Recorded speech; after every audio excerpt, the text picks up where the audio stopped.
आप देख सकते हैं स्क्रीन पे इमरान खान साहब तशरीफ ला चुके हैं। तैयार हो जमान पार्क? तैयार है? तो फिर कल की तरह आज भी उसी मोहब्बत से आज पंजाब के तमाम हलकों में स्क्रीन्स लगी हुई हैं और जगह जगह लोग इकट्ठे हैं। स्क्रीन्स पे खिताब सुनेंगे इमरान खान साहब का और यहां जमान पार्क में भी अलग गैदरिंग है। लाहौर के बाकी पॉइंट्स पर अलग गैदरिंग्स हैं और यहां से आपकी आवाज न सिर्फ उन तमाम जो गैदरिंग्स हैं वहां तक पहुंचेगी बल्कि सोशल मीडिया और मीडिया के जरिए पूरी दुनिया में इस वक्त आप लाइव हैं। तो आए मिलके बुलाते हैं उस अजीम लीडर को जिन्होंने 1996 में तहरीके इंसाफ की बुनियाद डाली और अल्लाह ने क्या ही कामयाबी दी। जीरो से स्टार्ट लिया और मेहनत करते रहे, कितनी ही रुकावटें, कितनी ही मुश्किलें अबूर की और अल्लाह ताला ने आपको आपके ईमान की पुख्तगी और इस लगन, इस मेहनत, मुल्क से मोहब्बत, पाकिस्तानी कौम से मोहब्बत की जो आपके अंदर आपके अंदर अल्लाह ने इस कदर मोहब्बत दी है कि आप किसी भी मरहले पे आपने हिम्मत नहीं हारी बल्कि पूरी कौम की हिम्मत को बढ़ाया। और आज आप देख लीजिए कि कायदे आजम मोहम्मद अली जिन्ना के बाद अगर किसी लीडर का नाम पाकिस्तान में लिया जाता है तो वो है इमरान खान, जिन्होंने पूरी कौम को जगा दिया। सबसे बड़ी कामयाबी है कि ये कौम जाग गई है और ये जागती कौम अपने लीडर का इस्तकबाल करेगी। यहां से मैं बोलूंगा, आप वहां से रिपीट करेंगे, पर हम सुनेंगे इमरान खान साहब को। तो आइए मिलके बुलाते हैं इमरान खान साहब को। पाकिस्तान की आन है आप, पाकिस्तान की शान है आप, पाकिस्तान की जान है आप, पहले से ज्यादा खतरनाक हैं आप, इंपोर्टेड हुकूमत के लिए तूफान है आप, पाकिस्तान की पहचान है आप, पाकिस्तान के कप्तान हैं आप, पाकिस्तान के वजीर आजम हैं आप, पाकिस्तान के खान हैं आप, इमरान खान हैं आप। जी बिस्मिल्लाहिर्रहमानिर्रहीम। इय्याका नअबुदु व इय्याका नस्तईन।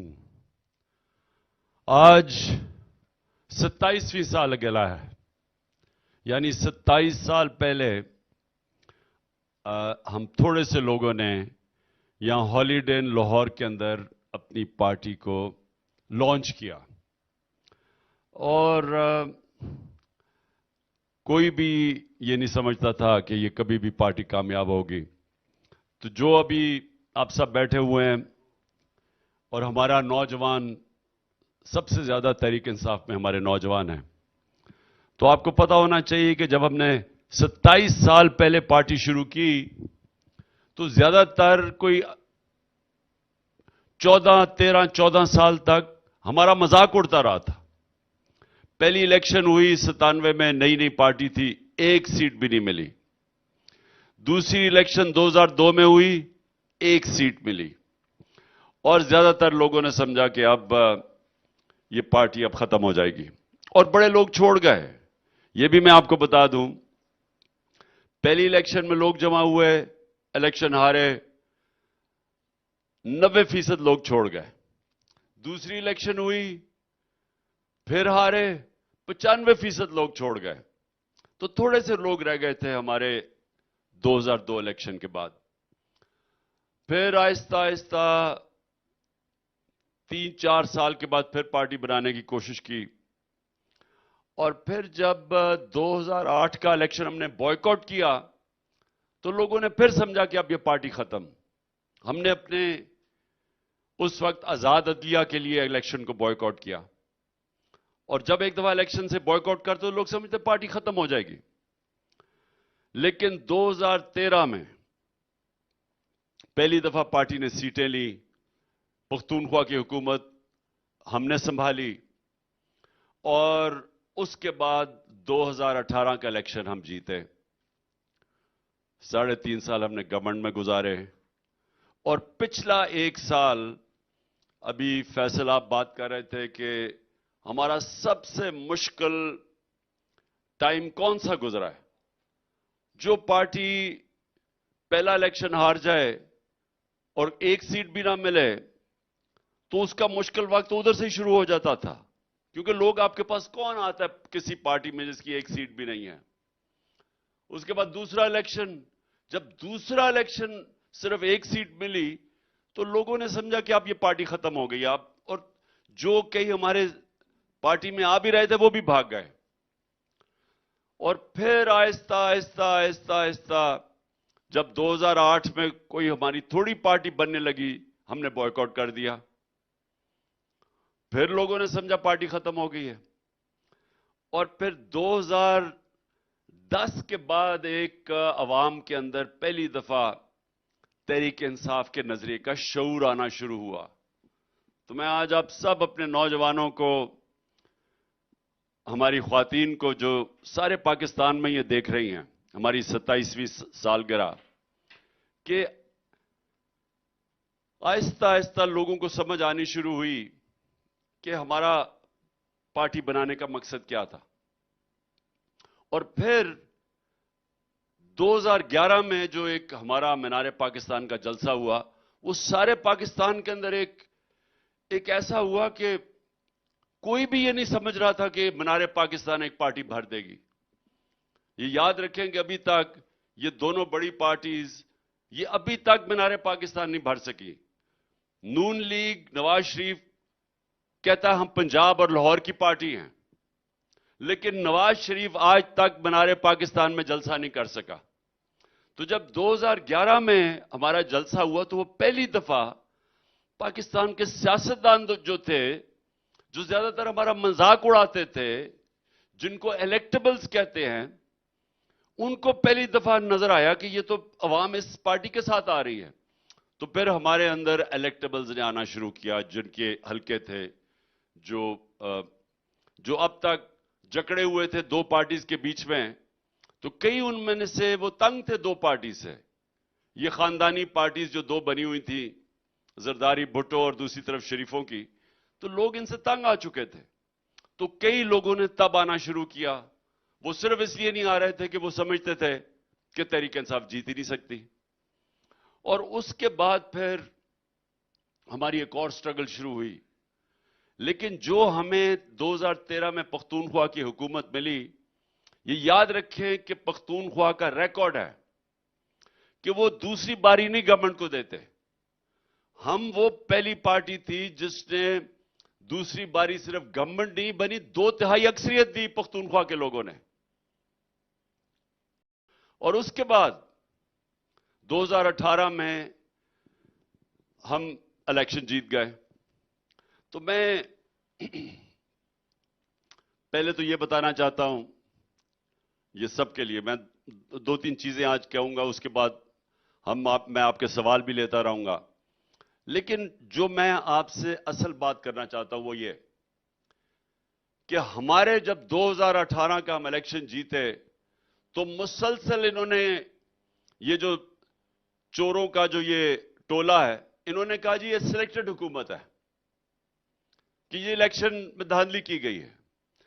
2013 میں الیکشن میں دھاندلی کی گئی، اسٹیبلشمنٹ نون لیگ کے ساتھ کھڑی تھی۔ ہم نے صرف 4 حلقے مانگے تھے ان سے کہ اگر آپ یہ 4 حلقے کھول دیں تو ہم الیکشن مان جائیں گے۔ کیونکہ انہوں نے دھاندلی کی تھی، انہوں نے وہ 4 حلقے نہیں کھولے، اور جب عدالتوں میں جا کے 2-2 ڈھائی سال کے بعد وہ حلقے کھلے، چاروں میں دھاندلی تھی۔ دھاندلی پوری ان کو کی الیکشن جتانے کے لیے۔ نون لیگ کی ایک خاصیت یہ ہے کہ یہ امپائر کے بغیر میچ ہی نہیں کھیل سکتے، ان کو امپائر ساتھ ملانا پڑتا ہے۔ میں جب ہماری جب 2018 میں حکومت آئی اور انہوں نے کہا جی آپ نے دھاندلی کی، میں نے کہا الیکشن کھول دو۔ ہم نے ان کو کہا، ہم نے کہا بتاؤ کون سے حلقوں میں ہوئی ہے، بھاگ گئے۔ پھر 2 سال میں نے کوشش کی کہ ای وی ایم مشینز آئیں۔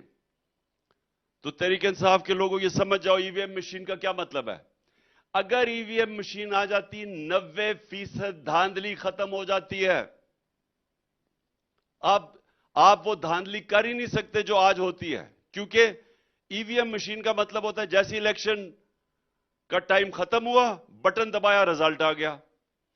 धांधली होती सारी जैसी इलेक्शन खत्म होती है और रिजल्ट अनाउंस करने के बीच में सारी धांधली उधर होती है। मैंने 2 साल कोशिश करता रहा कि ईवीएम मशीन आए। ये इलेक्शन कमीशन, इसके पीछे हैंडलर्स बैठे थे और ये दोनों मेन पार्टीज, इन सब ने मिलकर ईवीएम मशीन नहीं आने दी। हमने कानून भी बना दिया, इन्होंने आके कानून खत्म कर दिया, क्योंकि उन्होंने बोगस वोट्स रखवाई हुई हैं। ये धांधली करके जीतने वाले लोग हैं और इसीलिए हमने हमारी पूरी कोशिश के बगैर इन्होंने ईवीएम मशीन्स नहीं आने दी। मैं आप सबके लिए एक और भी बात बता दूं कि तकरीबन 200 साल क्रिकेट की तारीख में इमरान खान वो कैप्टन है जो न्यूट्रल अंपायर लेके आया था। हमारा वो मुल्क है जिसने पहली दफा न्यूट्रल अंपायर खड़े किए थे। आज सारी दुनिया में न्यूट्रल अंपायर है, पहले नहीं होता था। तो हमारी तो कोशिश थी, मैं तो चाहता था इलेक्शन हम जीते तो फ्री एंड फेयर इलेक्शन जीते। और अब देख लें, ये जो कहते थे कि सिलेक्टेड है, अब मैं इनको कह रहा हूं कि अब मैदान में आओ। एस्टैब्लिशमेंट तो आपके साथ खड़ी है, एस्टैब्लिशमेंट तुम्हारे साथ खड़ी भी हो, मैं चैलेंज करता हूं, आओ इलेक्शन लड़ें। हमने 37 बाय इलेक्शंस में से 31 जीत चुके हैं। 37 में से 30 बाय इलेक्शन हम जीत चुके हैं। एस्टैब्लिशमेंट इनके साथ खड़ी थी, इलेक्शन कमीशन इनके साथ थी, अंपायर मिला के भी ये मैच हार गए हैं। तो मैं फिर चैलेंज करता हूं कि इलेक्शन से भागो ना, सब कुछ तुम्हारे साथ है, अंपायर साथ है। उसके बावजूद मैं चैलेंज करता हूं कि आओ मैदान में, इलेक्शंस में आओ। और दूसरा, मैं ये जो लंदन में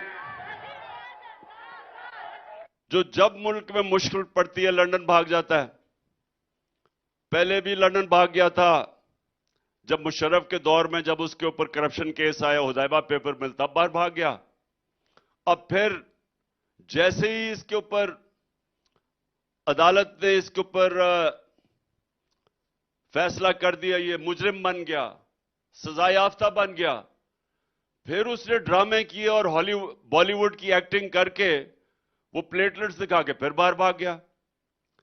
तो ये जो लोग हैं, इनका पाकिस्तान में रहना ही नहीं है। बिजनेसेस बाहर हैं, बच्चे बाहर हैं, इलाज बाहर है, शॉपिंग बाहर है, रेस्टोरेंट्स बाहर हैं, ईदें बाहर हैं, और ये आके पाकिस्तान के ऊपर फैसला कर रहे हैं कि जी क्या होना चाहिए, इलेक्शन कब होना चाहिए, किसको सजा देनी चाहिए। हुक्म दे रहे हैं कि उसको सजा दो, कह रहे हैं उसको कि जनाब हमें जब तक इमरान खान जेल में नहीं जाता या रास्ते से नहीं हट जाता तो लेवल प्लेइंग फील्ड नहीं बनेगी। ये हुक्म दे रहे हैं ये बाप बेटी। ये मुल्क का आज हाल है कि जुराइम पेशा लोग, सजा याफ्ता लोग मुल्क के ऊपर फैसले करवा रहे हैं। तो मैं तो ये सिर्फ आपको बताया था कि हमारा जो सफर है। अब मैं अपनी सारी कौम को मुख्तसरन बताना चाहता हूं कि हमारा नजरिया क्या था 27 साल पहले। ये क्या, आप जब सब तहरीक इंसाफ के साथ हैं, हम क्यों हैं, हमारा मकसद क्या, हमने मुल्क ठीक कैसे करना है। जो मैं 27 साल पहले कह रहा था वो मैं आज आपको कह रहा हूं। देखिए, मुल्क खुशहाल मुल्क होगा कैसे, वो तो मैंने इंसाफ की तहरीक 27 साल पहले आप सबको कहा कि जब तक इंसाफ नहीं होगा, इंसाफ के बगैर खुशहाली ना आएगी, या जमहूरियत आएगी, ना आजादी आएगी। लेकिन मैं आज थोड़ा सा आपको तफसील में बयान करना चाहता हूं ताकि आपको समझ आए, क्योंकि यहां लोगों ने आजाद माशरे नहीं देखे। अगर आप पाकिस्तान में ही रहे हैं तो आपको नहीं पता कि आजाद माशरा क्या होता है। मैं अगर बरतानिया 18 साल की उम्र में पढ़ने ना जाता और क्रिकेट खेलने ना जाता तो मुझे भी नहीं पता चलना था। तो आपको समझ आनी चाहिए कि जब इंसाफ आता है तो 3 चीजें होती हैं। انصاف آتا ہے تو لوگ آزاد ہو جاتے ہیں. آزاد کیسے ہوتے ہیں؟ کیونکہ ان کے حقوق کی تفویض کی جاتی ہے. ان کا انصاف کا نظام بنیادی حقوق کا تحفظ کرتا ہے، اور جب تحفظ ہوتا ہے، لوگ اگر اپنے ٹیکس دیں، قانون کے اوپر چلیں، اس کے بعد ان کو کوئی فکر نہیں ہوتی، وہ آزاد شہری بن جاتے ہیں. وہ محنت کریں، اس کا پھل ملتا ہے. اور دوسری طرف اگر کوئی طاقتور ہو، اگر وہ قانون توڑے تو وہ ان کا انصاف کا نظام پکڑ لیتا ہے ان کو. وہاں کوئی یہ نہیں کہہ سکتا آج قانون توڑ کے کہ پتہ نہیں میں کون ہوں. ادھر یہ نہیں کہہ سکتے. وہ برطانیہ کے اندر کوئین کے بیٹوں کو بھی، شہزادوں کو بھی فائن ہو جاتا ہے اگر وہ قانون توڑے. اصل میں وہ سنت پہ چل رہے ہیں جو میرے نبی صلی اللہ علیہ وسلم نے کہا تھا کہ میری بیٹی بھی چوری کرے تو سزا ملے گی. تو وہ جو معاشرے ہیں وہاں انصاف ہے، انصاف کی وجہ سے آزادی ہے. جو یہاں سے ہمارے پاکستانی جاتے، اور میں 50 سال سے دیکھتا برطانیہ میں کہ لیبر کرنے آتے ہیں، مزدوری کرنے آتے تھے، تھوڑی دیر دیکھتے دیکھتے وہ محنت کرتے تھے، وہ اوپر جانا شروع ہو جاتے تھے. ان کو پتا چلتا تھا کہ محنت کا پھل ملے گا یہاں، تو وہ محنت کرتے تھے، زیادہ محنت کرتے تھے. ہر 5 سال کے بعد ان کی زندگی بہتر ہو جاتی، خوشحال ہونا شروع ہو جاتے تھے. بچے ان کے اچھے اسکولوں میں پڑھ کے وہ ڈاکٹرز بن جاتے تھے. تو ان کو میں نے بدلتے دیکھا ہے. اس لیے نہیں کہ وہاں کوئی پیسے بانٹ رہا ہے، اس لیے کہ وہاں معاشروں کے اندر کیونکہ انصاف ہے، محنت کا پھل ملتا ہے. وہاں جو محنت کرتا ہے وہ اوپر جا سکتا ہے. تو یہاں ہمارا یہی مسئلہ ہے، ہم محنت بھی کریں اوپر نہیں جا سکتے کیونکہ سسٹم ایسا بنا ہوا ہے. وہ محنت کو پیسے نہیں دیتا. ہمارے سسٹم میں کرپٹ لوگ پیسے بناتے ہیں. ان سسٹم میں کرپٹ آدمی پیسے نہیں بنا سکتا. وہاں وہ بڑے چوروں کو این آر او نہیں دیتے.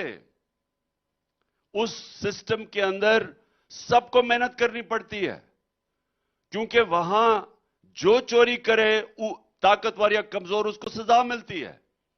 تو وہ سزا کیونکہ سزا ملتی ہے وہ سارے محنت کرتے ہیں. وہاں معاشروں میں لوگ محنت کرتے ہیں، ان کا ملک اوپر چلا جاتا ہے. اپنی طرح ملک اٹھا کے دیکھ لیں، سب سے زیادہ پیسے والے لوگ آپ کے اسمبلیوں میں بیٹھے ہوئے ہیں. مجھے بتائیں ان میں سے کتنوں نے کتنی پڑھائی کی ہے، کتنی محنت کی ہے، کتنے کام کیے ہیں؟ جب کام کیے بغیر ہی پیسہ بن جائے گا اور جب آپ کو پکڑنے آئیں گے تو آپ این آر او لے لیں گے، تو محنت کون کرے گا؟ محنت کرے کیوں کوئی؟ کیوں وہ پہلے پڑھائی کرے 14 سال، پھر وہ صبح سے لے کے شام تک کام کرے، تھوڑا سا ٹائم ہو شام بیوی بچوں کے لیے؟ وہ کیوں محنت کرے جب آرام سے ایک کھانچا مارا اور اربوں روپیہ بن گیا؟ تو وہ معاشرے تباہ ہو جاتے ہیں کیونکہ محنت ہی ختم ہو جاتی ہے. جب محنت کا پھل ملتا نہیں اور چوری کا پھل ملتا ہے، کرپشن سے پیسہ بنتا ہے، رشوت سے پیسہ بنتا ہے، وہ معاشرہ کا کوئی مستقبل نہیں ہوتا. تو جو پاکستان میں ہو رہا ہے آج، کیونکہ ہمارے ملک میں قانون کی حکمرانی نہیں ہے، انصاف نہیں ہے. ہمارے ملک جب سے یہ چور اوپر آئے ہیں، جب سے ان چوروں کو جنرل باجوہ نے ہمارے اوپر مسلط کیا اپنی ایکسٹینشن لینے کے لیے، ان لوگوں نے اس ملک میں ایسی تباہی مچائی ہے، معیشت کی تباہی مچائی ہے. اور یہ جو لوگ اوپر بیٹھ گئے ہیں، 9 لاکھ پاکستانی ملک چھوڑ کے چلے گئے ہیں. اور یہ وہ 9 لاکھ پاکستانی ہیں جو پروفیشنلز ہیں، جو دنیا میں کہیں بھی جائیں تو ان کو نوکریاں مل جائیں گی، جن کے اوپر اس قوم نے پیسہ خرچ کیا ان کو تعلیم دینے کے لیے. وہ پروفیشنل جب ملک چھوڑ کے چلے جائیں تو وہ ملک آگے کیسے بڑھے گا؟ اور یہ جا کے دوسرے ملکوں کا فائدہ کروا رہے ہیں. یہ جدھر جا کے نوکریاں کریں گے ادھر فائدہ ہوگا. ہماری بزنسز چھوڑ کے جا رہی ہیں ملک. ایک دبئی کا علاقہ ہے الائن، ادھر سے ان کا ایک مینیجر آیا، وہ مجھے کہہ رہا تھا جو پچھلے 8-9 مہینے میں پاکستانیوں نے سرمایہ کاری کی ہے دبئی کے اندر، وہ پچھلے 10 سال میں نہیں کی. تو जब आप हमारे मुल्क में जब तक इंसाफ नहीं होता हम आगे बढ़ नहीं सकते। और ये 27 साल पहले, क्योंकि मैंने बरतानिया में इंसाफ का निजाम देखा था, इसलिए मैंने अपनी पार्टी का नाम रखा था इंसाफ की तहरीक। क्योंकि अगर एक चीज हमें चाहिए खुशहाली के लिए, मुल्क को खड़ा करने के लिए, वो एक चीज है इंसाफ। और इसके लिए आज आप सारे मेरे साथ मिलकर जद्दोजहद कर रहे हैं। हम अभी वहां पहुंचे नहीं हैं, हमने कोशिश की और हमें कुर्बानियां देनी पड़ेंगी, क्योंकि ऊपर कब्जा हो गया है। उन लोगों का कब्जा हो गया जो जाती मफादात के लिए इस मुल्क को तबाही की तरफ लेके जा रहे हैं।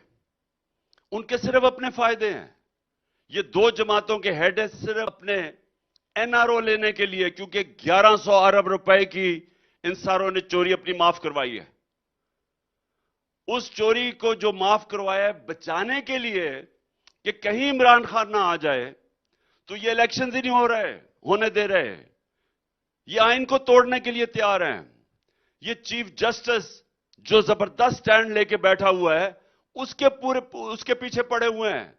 मुल्क की बेहतरी के लिए नहीं, अपनी चोरी का पैसा बचाने के लिए। और मैं इसके ऊपर अभी बाद में आऊंगा कि हमने करना क्या है।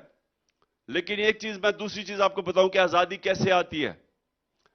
आजादी जब कौम हर इंसान को कानून के सामने जब एक बराबर हो जाता है तो वो आजाद हो जाता है। जब मुझे पता है कि मेरे मुल्क की अदालतें मेरे हकूक की हिफाजत करेंगी, मेरे उसे नाइंसाफी नहीं होने देंगी, मैं आजाद हो जाता हूं। उस मुल्क के अंदर थाना कचहरी की पॉलिटिक्स नहीं होती। ये थाना कचहरी की क्या पॉलिटिक्स है? मैं ताकतवर हूं, मैं जाके अपने मुखालिफिन के खिलाफ झूठे केसेस करवा देता हूं, मैं उनको थाने में चक्कर लगवाता हूं, थाने में मारे पड़वाता हूं, उसको कोई बचाने वाला ही कोई नहीं है। मैं उनकी जमीनों पे कब्जे कर लेता हूं। आज अगर मैं गरीब आदमी हूं, मेरे ऊपर ताकतवर मेरी जमीन पे कब्जा कर ले, मैं तो 100 साल लगा लो तो मैं अपना कब्जा नहीं छुड़ा सकता। तो मैं क्या करूंगा? मैं फिर किसी ताकतवर डाकू को ढूंढूंगा जो मेरी जमीन छुड़ा सके, क्योंकि इंसाफ का निजाम तो मुझे नहीं बचाएगा। सो जो हमारा सारा सिस्टम बन गया वो गुलामों का सिस्टम है। हम आजाद ही नहीं है।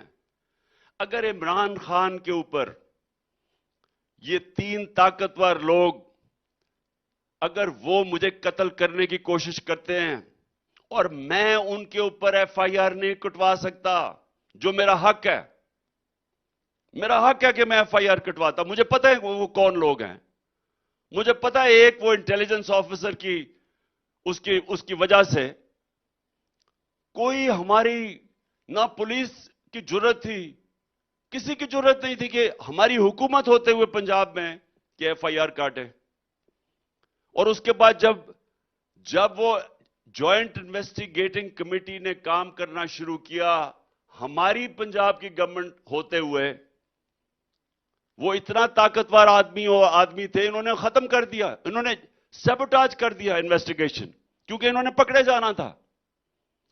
तो जब एक एक्स प्राइम मिनिस्टर, सबसे बड़ी पार्टी का सरबराह, अगर उसको इंसाफ नहीं मिलता तो कहां बेचारे किसान, कहां बेचारे मजदूर, इन लोगों को क्या इंसाफ मिल रहा है वहां? तो फिर ये गुलाम बन जाते हैं। जब आपको इंसाफ नहीं मिलता आप गुलाम बन जाते हैं। और फर्क हमारे में और बरतानिया में क्या है?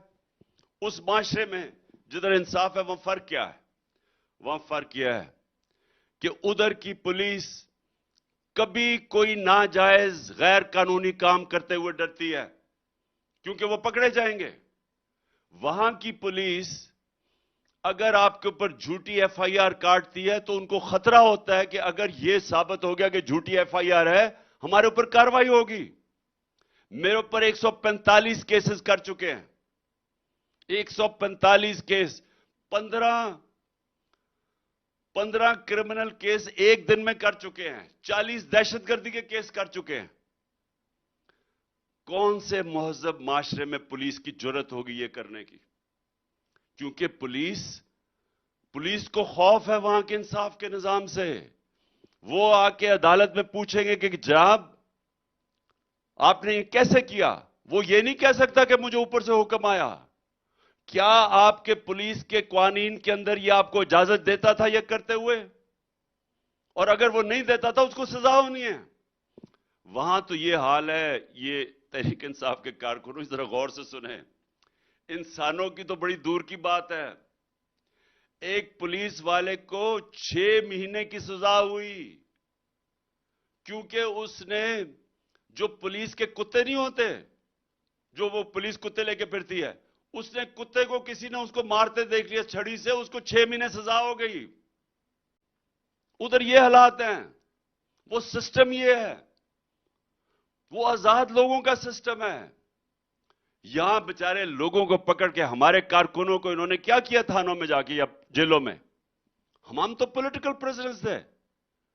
क्या इस बर्तानिया में या यूरोप में एक सेनेटर को, आजम स्वाति को पकड़ के तशद्दुद कोई किसी की जरूरत ही करने की? बच्चों के सामने मारना, 3 बजे सुबह उठा लिया, अगवा किया। क्या अलीमीन को जिस तरह सारी जगह के चक्कर लगा रहे हैं कोई कर सकता है किसी और महजब माशरे में? क्या इफ्तिखार गुमन मेरा सिक्योरिटी का एक्सपर्ट है और मेरी जान को खतरा है, उसको उठा के ले गए कितने दिनों से? वो उसको एफआईए उठा के ले गई है सिर्फ इसलिए कि वो मेरी सिक्योरिटी का ध्यान रख रहा था। क्या जिस तरह अरशद शरीफ को इन्होंने इस मुल्क से बाहर भजा के कत्ल किया, किसी की जरूरत थी एक डेमोक्रेटिक, एक वो माशरा जिधर इंसाफ हो, किसी की जरूरत ही ये करने की नहीं थी, क्योंकि वहां आजाद हैं लोग, इंसाफ की वजह से आजाद हैं। ये जब तक माशरे के अंदर रूल ऑफ लॉ नहीं आता, वो माशरा आगे नहीं बढ़ सकता। मैं फिर से ये आप सबको, तहरीक इंसाफ के लोगों, ये सब याद रखो। मेरे नबी सल्लल्लाहु अलैहि वसल्लम ने ये जो बात कही थी, ये अपने ज़हनों में डाल लो कि जो माशरा कमजोर लोगों को, चोरों को तो जेल में भेजता है, लेकिन ताकतवर मुजरिमों को जेल में नहीं पकड़ सकता, सजा नहीं दे सकता, वो तबाह हो जाता है। आज जो हम अपने घुटनों पे खड़े हैं, घुटनों पे बैठे हैं, और हमारा जो इस वक्त का प्राइम मिनिस्टर कहता है जी मैं मजबूर हूं, मैं मांगने तो नहीं आया लेकिन मैं मजबूर हूं, अपने आप को भी जलील कराता है, हम सबको जलील करवाता है। वो इसलिए कि इन सारों ने ऊपर बैठ के पहले तो मुल्क का इंसाफ का निजाम तबाह किया, क्योंकि इन्होंने किया। ये जो ऊपर बैठे हुए हैं, इन्होंने क्यों किया? क्योंकि ये मुल्क से पैसा चोरी कर ही नहीं सकते थे अगर इस मुल्क में रूल ऑफ लॉ होता। ये मुल्क से जो पैसा बाहर भिजवाते हैं, ये जो बड़े बड़े प्रॉपर्टीज में लंदन में ये रह रहे हैं, मेफेयर में, बेटा हाइड पार्क में, महंगे तरीन इलाकों में रह रहे हैं, अरबों रुपए की प्रॉपर्टीज में, ये किधर से पैसा गया है? ये इस मुल्क से गया है। अगर इस मुल्क का निजाम, इंसाफ का निजाम काम कर रहा होता, ये कभी भी ना जाता पैसा बाहर। तो पहले खुद ही वो इंसाफ के निजाम को तबाह करते हैं, अदलिया के अंदर तकसीम करते हैं, जजेस के ऊपर पूरा प्रेशर डालते हैं, ब्लैकमेल करते हैं, खरीदने की कोशिश करते हैं ताकि इनको कोई रोके ना। एफआईए को तबाह करते हैं जिसका काम इन्वेस्टिगेशन का है, नैब को तबाह करते हैं। हर वो इदारा जो इस मुल्क में चोरी रोक सकता है, पहले उसको तबाह करते हैं, फिर पैसा चोरी करके बाहर लेके जाते हैं। तो यह भी आपने कभी सुना है कि यहां बड़े बड़े साहिब इक्तदारों का पैसा बाहर पड़ा है? या बिजनेसमैन, बड़े बड़े बिजनेसमैन वो पैसा बाहर ले जाते हैं, या बड़े बड़े सारे तकरीबन टॉप सियासतदान, इनकी बाहर प्रॉपर्टीज हैं। जो प्राइम मिनिस्टर, जो प्रेसिडेंट बन चुके हो, उनका तो वो तो इस मुल्क को, उनका तो काम था इस मुल्क के अंदर बैठे, वो पैसा बाहर ले जाते हैं। शरीफ खानदान का सारा टब्बर बाहर बैठा है। वो उनके, जिन लोगों का पाकिस्तान के अंदर सिर्फ आना है पैसे बनाने के लिए, बाकी इनका सारा रिहाइश बाहर है, उनकी कैसे कमिटमेंट होगी पाकिस्तान की? और कौन सा मुल्क ये इजाजत देता है? सोचे कौन सा मुल्क ये इजाजत देता है کہ آپ پالیٹکس پاکستان میں کر رہے ہیں اور آپ کا سب کچھ پیسہ باہر، چھٹیاں شاپنگ، بزنسز، پراپرٹیز باہر ہیں. بتائیں نا کتنے دنیا میں ملک صرف بنانا ریپبلکس میں ایسے ہوتا ہے. تو اس لیے ہمارا جو جنگ ہے وہ ہے رول آف لا کی. تو آپ سب سمجھ جائیں، جو آج میں 27ویں سالگرہ میں جو آپ کو پیغام دینا چاہتا ہوں کہ ہمارا مستقبل اس ملک کا اب ایک ہی چیز پہ ہے کہ ہم سب ڈٹ کے حقیقی آزادی کی جدوجہد میں پوری شرکت کریں. حقیقی آزادی آتی ہے انصاف سے، جمہوریت آتی ہے انصاف سے، خوشحالی آتی ہے انصاف سے. جب تک اس ملک میں انصاف نہیں ہوگا، نہ خوشحالی آئے گی، نہ جمہوریت آئے گی اور نہ آزادی آئے گی. یہی مافیا اوپر بیٹھ کے خون چوس کے پیسہ باہر لے جائے گا، لوگ غریب ہو جائیں گے. لوگ غریب ہو رہے ہیں. آپ اب یہ دیکھ لیں کہ ہمارا جو اوسط آمدنی ہے، میں پھر سے بتاتا ہوں، یہ آپ سب یاد رکھیں یہ چیز. دنیا میں 140 ملکوں میں جو سب سے نمبر 1 ہے انصاف کے نظام، جس کا سب سے بہتر ہے، وہ ملک ہے ڈنمارک. اس کی اوسط آمدنی، یہ سن لو پاکستانیوں، اوسط آمدنی $68,600 ہے. اور ہمارا ملک جس میں اللہ نے اتنی نعمتیں بخشی ہیں، ہماری اوسط آمدنی $1,600 ہے.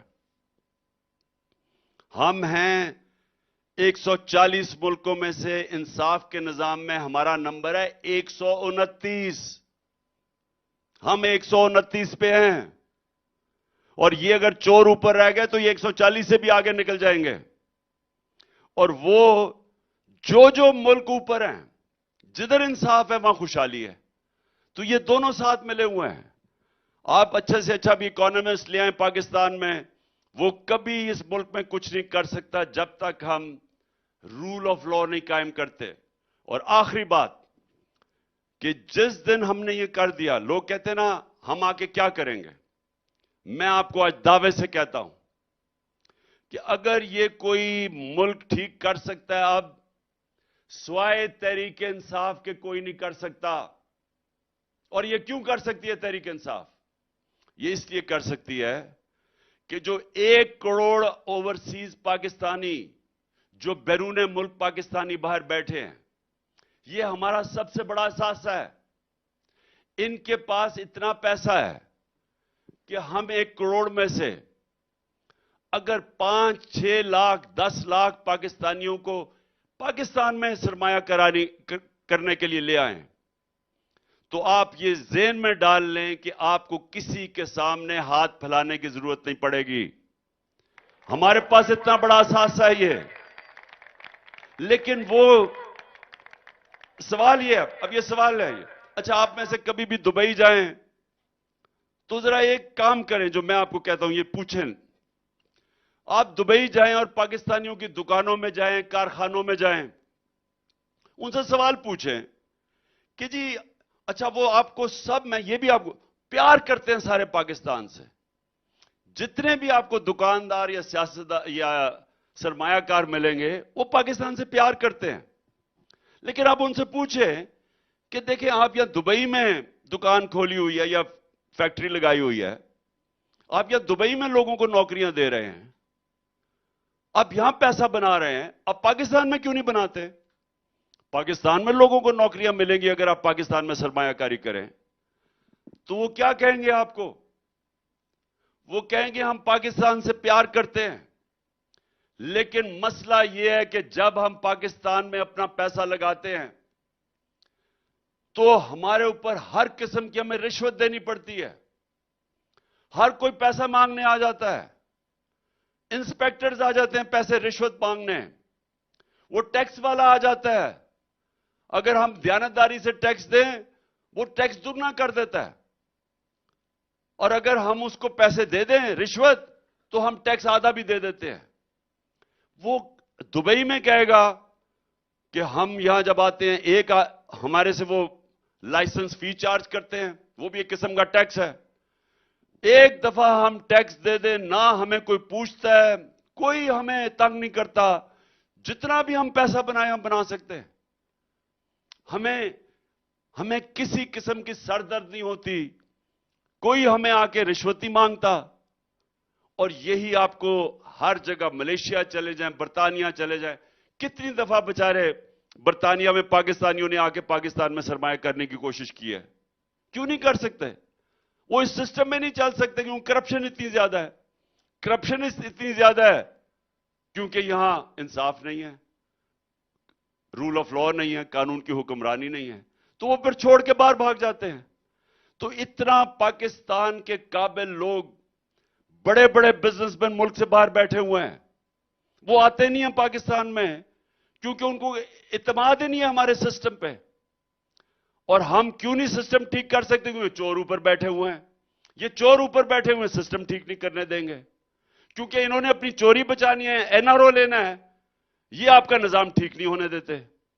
اور یہ ہے پاکستان کی جنگ. جب تک ہم ان لوگوں کو شکست نہیں دیں گے اور الیکشنز میں شکست نہیں دیں گے تو یہاں کوئی تبدیلی نہیں آنے لگی. یہ ملک آگے نہیں جانے لگا. بھیک مانگ کے اور یہ قرضے لے کے گزارے کرنے سے کچھ نہیں ہوگا. قرضے بڑھتے جا رہے ہیں, ملک غریب ہوتا جا رہا ہے. ملک آگے تب بڑھے گا جب اس ملک میں سرمایہ کاری ہوگی. سرمایہ کاری تب ہوگی جب ہم اس ملک کا ماحول ٹھیک کریں گے. ماحول تب ٹھیک ہوگا جب یہاں رول آف لا آئے گا, یا انصاف کی حکمرانی آئے گی. جب انصاف کی حکمرانی آئے گی, جس کو انگریزی میں کہتے ہیں انیبلنگ انوائرمنٹ ہوگی, ایز آف ڈوئنگ بزنس ہوگی. سرمایہ کار یہاں پہلے, سب سے پہلے آپ کا بیرون ملک پاکستانی آئے گا. جس طرح چائنا میں پہلا بیرون ملک چائنیز آئے تھے جب انہوں نے ماحول ٹھیک کیا. ہندوستان میں بیرون ملک ہندوستانی آئے تھے. اس کے بعد دنیا کا انویسٹر آتا ہے. تو پہلے اپنے لوگ جو درد رکھتے ہیں, جو پیار کرتے ہیں پاکستان میں, جو بیرون ملک پاکستانی ہیں, ان کے لیے فضا ٹھیک کرنی ہے. وہ فضا تب ٹھیک کریں گے جب انشاءاللہ الیکشن میں جیت کے ایک مینڈیٹ سے عوام کے آئیں گے. عوام کے مینڈیٹ سے اس کے بعد ہم اس ملک کا انصاف کا نظام سب سے پہلے ٹھیک کریں گے. ساری رکاوٹیں ہٹائیں گے جو سرمایہ کاروں کے راستے میں ہیں. یہاں پاکستان میں ایسا سرمایہ کار بیٹھا ہوا ہے, وہی اپنا پیسہ واپس لانا شروع کر دے گا. اس کے پیسے کو تحفظ دیں گے. ہم ان کو ایک ایسا ماحول دیں گے جدھر ان کو کوئی تنگ نہیں کرے گا. جو ماحول ان کو باہر ملتا ہے وہی پاکستان میں دیں گے. ہمارا 23 کروڑ کا آبادی ہے. 23 کروڑ کی آبادی کا مطلب دنیا سے سارا سرمایہ کار آئے گا پاکستان میں انویسٹ کرنے. تو اس لیے آخر میں یہ آپ سب کو کہہ دوں کہ ہماری 27ویں سالگرہ ہے. انشاءاللہ 28ویں سالگرہ میں یہ میرا ایمان ہے کہ آپ کی انشاءاللہ حکومت آئے گی, اور اب تک آج سے 1 سال کے بعد انشاءاللہ ہمارا ملک اس دلدل سے نکل گیا ہوگا. پاکستان زندہ باد.